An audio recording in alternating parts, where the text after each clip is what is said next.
presented by Raj Recording Studio, Gadara Baja।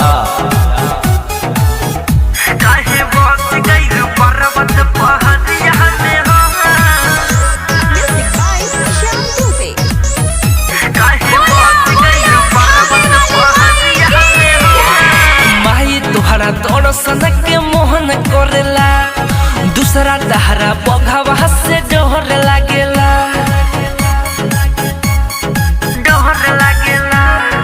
माई तुहरा दर्शन के मोहन करेला दूसरा दहरा बघवा से डोहर लागेला। बड़ा दुख भइल आवे में डगरिया में हो, बड़ा दुख भइल आवे में डगरिया में हो। काहे बस गइल पर्वत पहाड़िया में हो, काहे बस गइल पर्वत पहाड़िया में हो, काहे बस गइल पर्वत पहाड़िया में हो।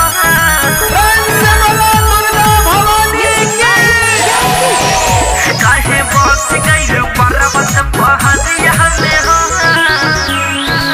कैसे आइल बानी हम तहरा दुआर पे, रखलो नजर हरदम दुखियन लाचार। काहे बस गइल पर्वत पहाड़िया में हो।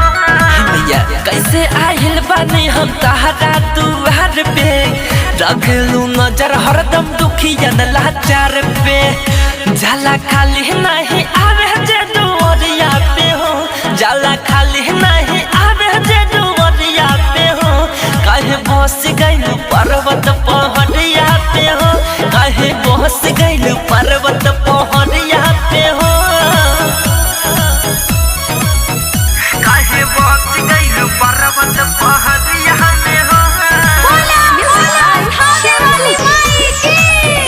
काहे बस गइल पर्वत पहाड़िया में हो।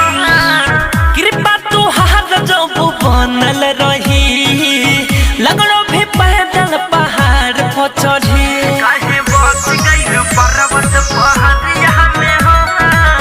कृपा तुहार जब बनल रही, लगलो भी पैदल पहाड़ पर चढ़ी। ध्यान दे दो रित से संतोष सावरिया पे हो, ध्यान दे दो विनोद संदीप सावरिया पे हो।